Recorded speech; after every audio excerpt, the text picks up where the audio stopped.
Psalm 20 is written by King David. It's actually a prayer before going into battle.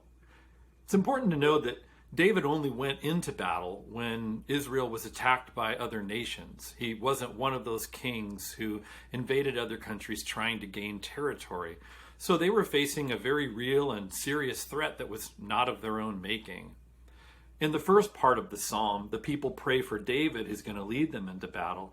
But in the second part, David offers prayers of encouragement and assurance. And in Psalm 20, verse 7, he says this: "Some trust in chariots and some in horses, but we trust in the name of the Lord our God."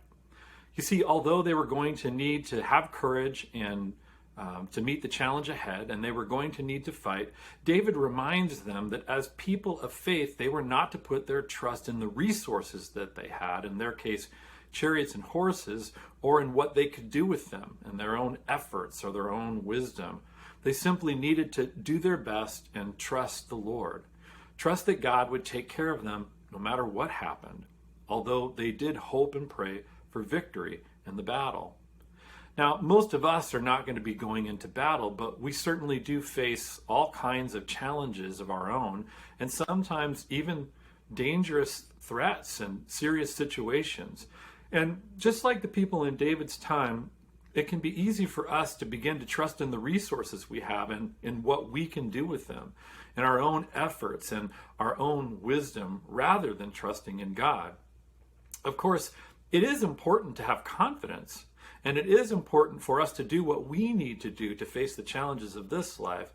But the truth is, we have very little ability to control what happens in this world. And often we don't have a lot of ability even to take care of ourselves when really difficult things happen.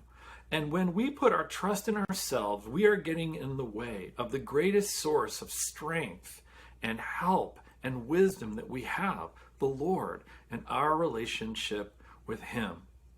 Trusting in God is believing in His promises in every situation, even when life gets hard and even when there is evidence to the contrary.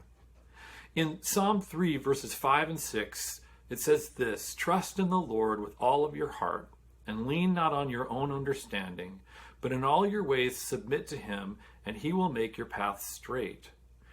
These verses really sum up what the Bible teaches about trust. First, that we're to trust in God, not ourselves, not in our own efforts, not in our own wisdom, or in the resources that we have.